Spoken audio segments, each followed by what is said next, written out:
Fala pessoal, agora eu quero entrar num tópico um pouquinho complicado dentro do Dash, que se refere à parte de arquitetura do nosso projeto, que é como lidar com variáveis globais.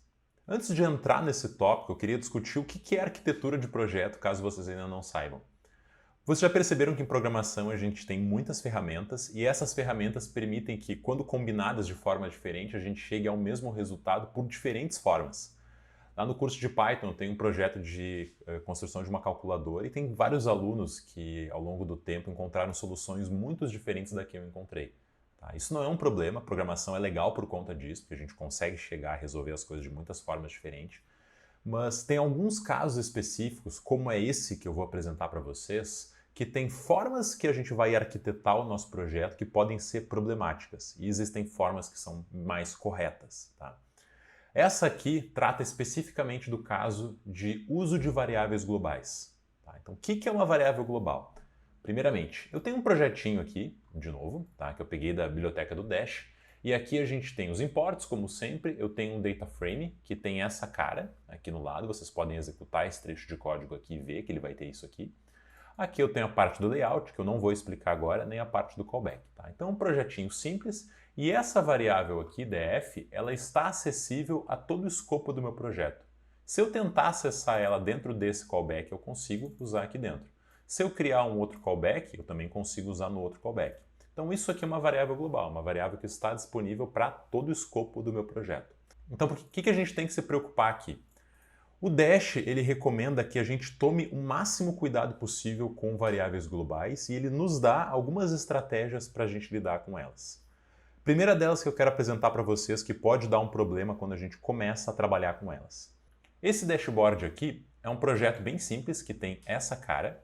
E aqui imaginem que a gente tem uma série de estudantes numa escola, por exemplo, que tiraram essas notas. Então o estudante com ID 1 tirou nota 1 nessa prova, o do ID 2 tirou 5, depois tirou 2 e assim por diante. Tá? São estudantes, cada linha representa um estudante e aqui a pontuação de cada um deles.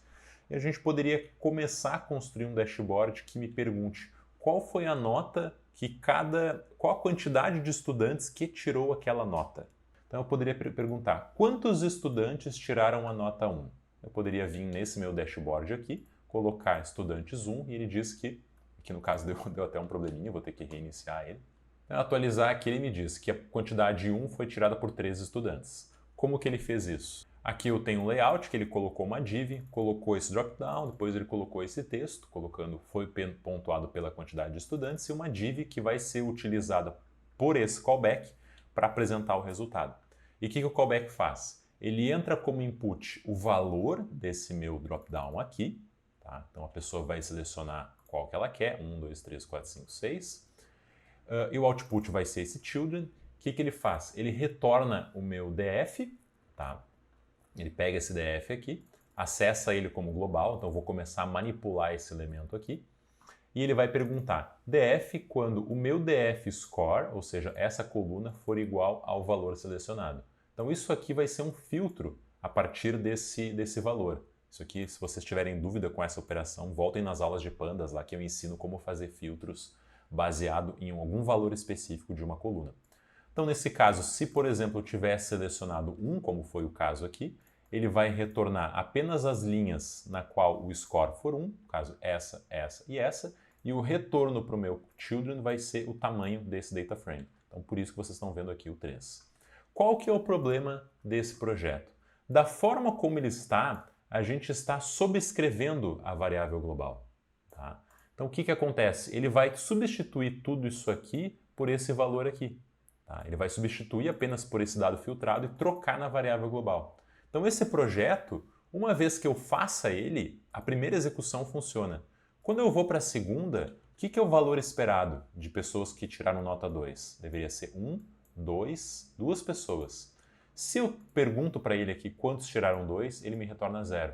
Por quê? Porque o data frame agora não é mais esse aqui. Ele passou a ser, ele foi alterado globalmente por conta do primeiro filtro que nós fizemos aqui e toda essa informação foi jogada fora.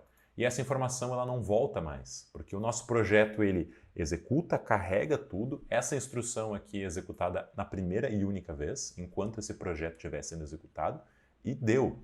Reparem que eu posso vir aqui até atualizar o projeto e agora nada mais funciona. Porque esse carregamento aqui só foi feito na primeira execução.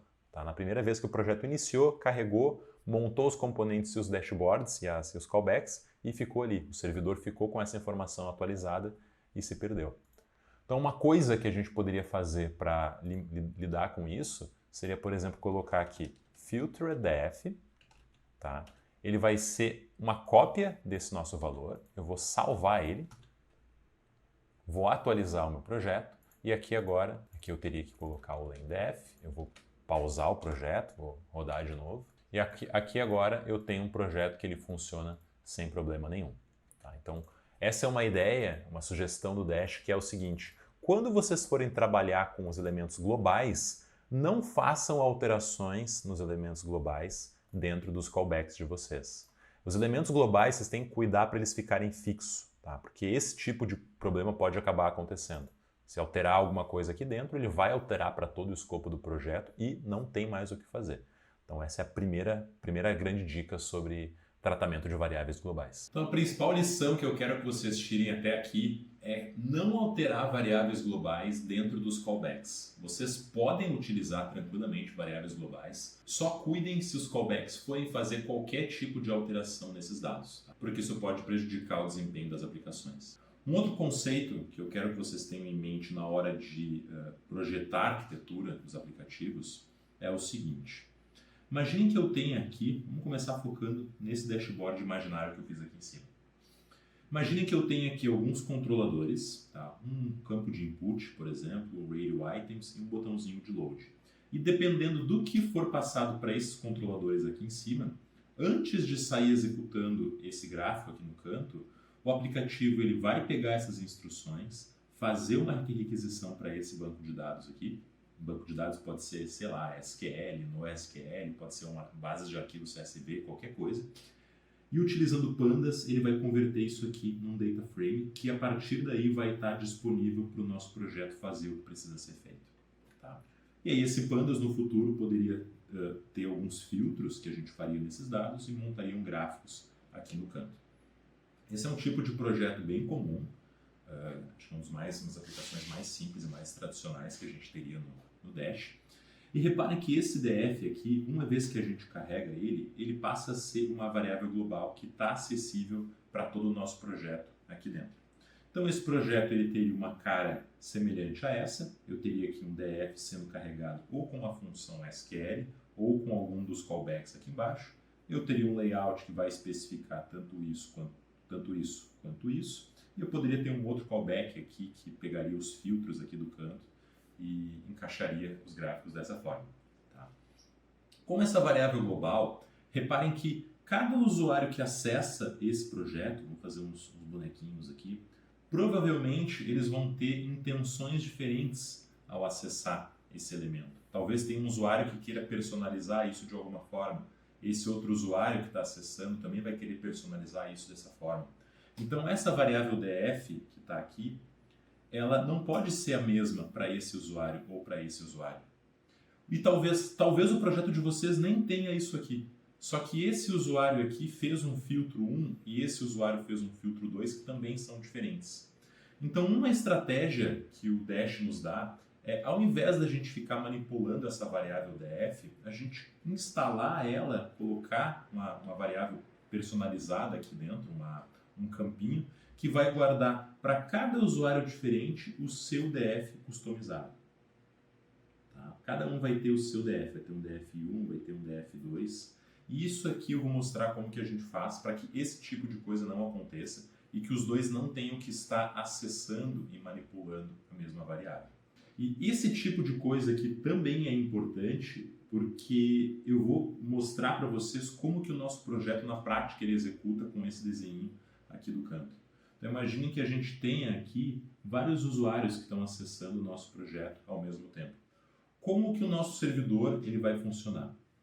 Uma vez que a gente ligue o servidor e diga ele está disponível para o mundo aqui no canto, esse servidor aqui ele vai carregar esse projeto, toda e qualquer variável global vai ficar disponível para ele aqui, E todo mundo que tentar acessar o projeto, ele vai olhar a informação da variável global e vai devolver para a pessoa o que ele tem. Se esse usuário aqui, porventura, modificasse essa variável de alguma forma, ele pegaria essa variável aqui e apresentaria para outras pessoas modificadas. E todo mundo poderia começar a fazer uma bagunça aqui. Esse cara modifica ela, esse cara modifica ela, e aí, ao mesmo tempo, essa variável complicaria tudo. Então, esse tipo de problema, como vocês viram anteriormente, é muito importante que a gente consiga individualizar que variável cada usuário tem. Tá? E isso é feito através de um componente do Dash chamado dcc.store. Essa aula aqui eu comentei para vocês que ela ia ser bem difícil, porque ela tem bastante conceitos teóricos. Reparem que eu passei bastante coisa, então eu sugiro que vocês assistam ela com calma.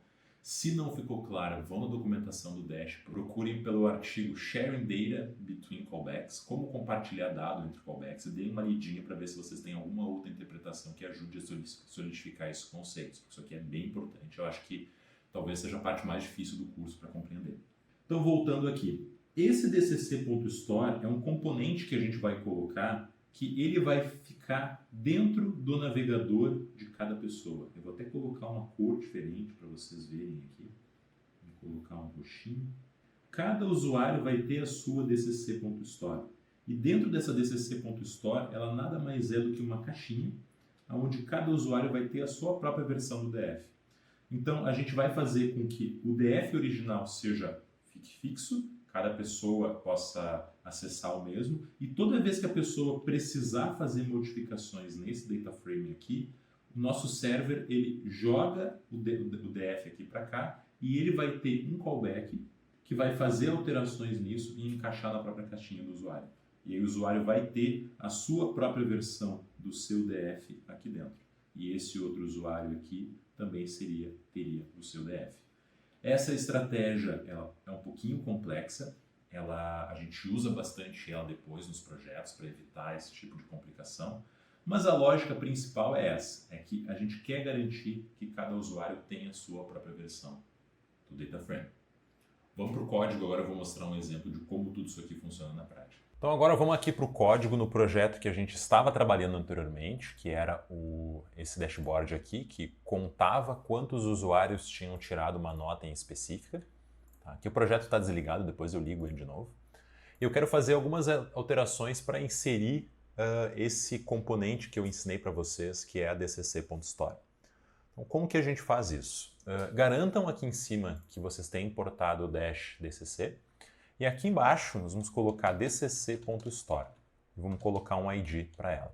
Vamos colocar aqui data, por exemplo. Aliás, data não, vamos colocar store. A dcc.store nada mais é do que uma caixinha invisível, é uma div que fica dentro do nosso navegador. E é importante que a gente siga algumas regras para poder guardar data frames aqui dentro. Eu vou ensinar como fazer isso, mas tirando isso, ela é bem simples. É uma caixinha que fica invisível aqui que guarda por usuário, por sessão, ou seja, cada usuário quando acessar o nosso navegador vai ter uma sessão aberta contra o nosso servidor e essa sessão dele vai guardar essas informações personalizadas que só valem dentro daquela sessão. Tá? Então a história é isso, é uma caixinha que guarda informações por sessão. E aqui embaixo eu vou fazer uma alteração. Imaginem vocês que essa linha de código aqui, onde eu estou fazendo um filtro, ela poderia ser muito bem uma operação que eu estou fazendo num banco de dados. O usuário passa ali, eu quero carregar tal informação de tal dia, quando tal coisa acontecer. Tudo isso aqui poderia vir através de um input e essa operação aqui poderia ser bem complexa. Poderia carregar esses dados, pré-processar, fazer uma série de coisas e devolver para o usuário esse dado tratado. Esse é um dado que ele é pertinente apenas para o usuário que montou essa solicitação, porque é claro, ele que montou os inputs, ele que sabe como ele quer, eu não quero que outros usuários acessem os mesmos dados, mas eu também não quero perder essa informação, eu quero que ela fique guardada na seção do usuário para que ele possa ir manipulando e usando esses dados. Então é aqui que vai fazer sentido nós colocarmos uma store. Como? Colocando a store aqui, imagine que essa operação ela é custosa, eu vou até colocar aqui operação pesada, nesse caso aqui ela não é, né? Mas imaginem que fosse. E uma vez que eu faço essa operação pesada, que ela vai se estender por um certo período aqui, tá? Eu vou guardar o que foi processado na store da pessoa. Como? Eu venho aqui, coloco store e eu vou alterar o data dele. Se eu tentar fazer dessa forma, isso aqui é um data frame. Não vai funcionar, porque a Store precisa de algumas regras e ela lida muito bem com as listas e com os dicionários do Python, não com data frames. Então a gente pode transformar o nosso data frame em uma lista de dicionários usando o método .toDict. Ok? Eu vou agora atualizar o meu projeto, vou rodar ele de novo, vou atualizar ele aqui. Agora não funciona, porque a gente não está linkando nada com a div aqui embaixo, só que está funcionando porque ele está guardando a informação aqui dentro. Nós não conseguimos ver ainda, mas se eu tentar agora colocar um outro callback aqui embaixo, que é este aqui, onde o input desse callback é o store, ou seja, aqui já tem uma operação em cadeia, o score aqui, o value, atualiza a nossa store e a store atualiza esse callback de baixo. E aí eu vou linkar a store com essa children aqui. E o que eu vou fazer? Eu vou receber esse data, que é passado como input, ele vai retransformar isso aqui num data frame e vai me devolver o tamanho dos meus dados. Então, ao voltar aqui no projeto, agora eu tenho o projeto funcionando individual para cada usuário, guardando as informações na cache do browser dela. E reparem que se eu abrir outro projeto aqui, essa seção aqui ela é independente dessa outra seção aqui. Eu posso colocar 1 e 3 e essa aqui segue inalterada. As duas não têm implicação uma na outra. Então é isso, agora vocês aprenderam a como construir um projeto que ele lida muito bem com a escalabilidade. Muitos outros projetos poderiam ser feitos seguindo essa estratégia. Espero que tenham entendido, ela é uma aulinha um pouquinho complexa de se entender por conta da arquitetura, mas qualquer dúvida deixe nos comentários ou sigam aquela dica que eu dei, dê uma lidinha na documentação que talvez algum ponto que eu deixei passar aqui possa ficar mais claro para vocês. Nos nossos projetos a gente faz bastante uso da Store, então qualquer dúvida acessem eles e tentem ver como que a gente pensou e usou a Store na prática para resolver alguns problemas. Forte abraço, espero que tenham entendido.